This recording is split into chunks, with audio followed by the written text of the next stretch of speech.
আসসালামু আলাইকুম ভিউয়ার্স, আশা করি সবাই ভালো আছেন। আজকে আমাদের একটা গাজীপুরের শালনাতে একটা সাইট ভিজিটে আসলাম। তো আসলে আপনাদেরকে দেখাবো কিছু বিষয়, যে সঠিক কাজ করার জন্য কী কী বিষয়গুলো লক্ষ্য করতে হয় বিমের ক্ষেত্রে বা ছাদ রড বাইন্ডিংয়ের ক্ষেত্রে। তো সেটা আপনাদের সাথে ক্লিয়ার করি।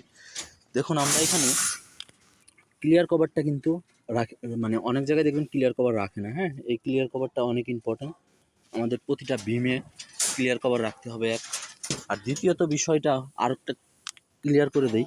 এই দেখুন, আমরা এই বিমের রডগুলো কলামের মাঝ বরাবর দিয়েছি।